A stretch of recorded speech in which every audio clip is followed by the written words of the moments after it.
वारकरी संप्रदायामध्ये बाह्य कर्मकांडांपेक्षा अंतःशुद्धीला अधिक महत्व दिले आहे. संत तुकाराम महाराज आपल्या या अभंगातून देव कुठे शोधावा आणि तीर्थयात्रेची मर्यादा काय यावर प्रकाश टाकतात. ते सांगतात की केवळ दगड पाणी म्हणजे देव नाही, तर जिवंत देव संतांच्या ठाई आहे. म्हणून ते म्हणतात, तीर्थी धोंडा पाणी देव रोकडा सज्जनी. तीर्थक्षेत्रामध्ये आपल्याला काय दिसतं हो मालक? तिथं काय दिसतं? दगडाची मूर्ती आणि नद्यांचे पाणी. हे देवत्वाचे प्रतीक आहे, पण ते जड आहे. आता या ठिकाणी रोकडा या शब्दाचा अर्थ आहे तत्काळ अनुभवास येणारा किंवा जिवंत. तुकोबा म्हणतात की प्रत्यक्ष परमात्मा संतांच्या आणि सज्जन माणसांच्या रूपात समाजात वावरत असतो. दगडाचा देव बोलतो का हो? बोलत नाही. पण संतांच्या रूपातील देव उपदेश करतो, सावरतो आणि आपल्याला सन्मार्गाला लावतो. माणसात देव पहा ही वारकरी संतांची सर्वात मोठी शिकवण आहे. काशीला गेलेल्या माणसाचे शरीर धुतले जाते, पण त्याचे मन जर शुद्ध नसेल तर ती यात्रा कशी आहे? व्यर्थ आहे. मिळालिया संत संग समर्पिता भले अंग. जीवनात खऱ्या संतांचा सहवास मिळणे ही भाग्याची गोष्ट आहे. जेव्हा संत संग लाभतो तेव्हा तिथे आपला अहंकार, आपला देहभाव समर्पित करणे सर्वात हिताचे असते. संतांना शरण गेल्याशिवाय मनातील मळ आणि बुद्धीचा गर्व जो आहे तो धुतल्या जात नाही. संतांच्या चरणी स्वतःला झोकून दिले की संसाराचा जो ताप आहे त्या तापाचे हरण होते आणि आत्मिक शांती मिळते. पुढे तुकोबाराय म्हणतात, तीर्थी भाव पळे, तीर्थी भाव फळे, येथे अनाड तेवळे. तीर्थक्षेत्रांमध्ये आपल्याला फळ मिळते, पण ते आपल्या मनातील भावावर अवलंबून असते.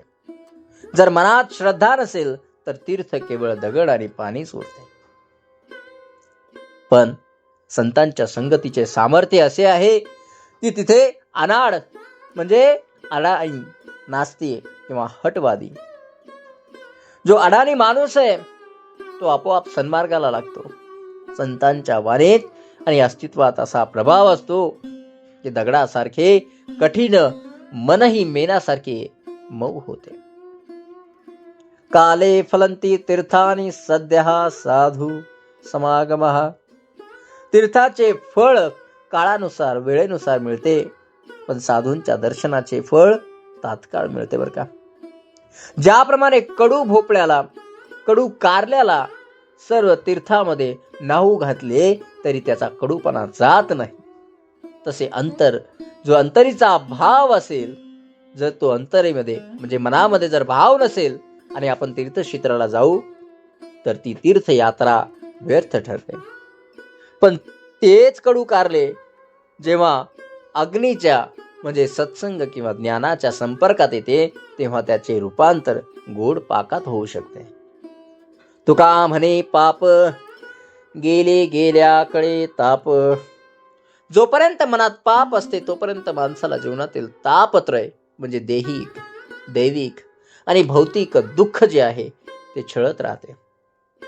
तुकोबाराय म्हणतात, संतांच्या संगतीने जेव्हा पाप नष्ट होते तेव्हाच आपल्याला त्या त्रिविध तापापासून मुक्ती मिळाल्याचा अनुभव येतो.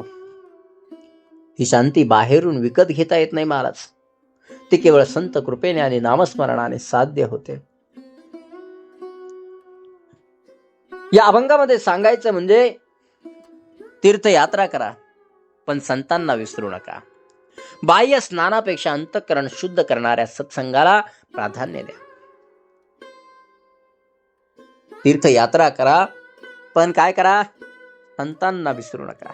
म्हणजे काय? संत म्हणजे या ठिकाणी आपण सांगितलंय तीर्थयात्रा करा, पण जी संत संगती आहे ती विसरू नका. जे चांगले लोक आहेत, चांगल्या विचारांचे लोक आहेत, त्यांची साथ सोडू नका, सत्संग सोडू नका.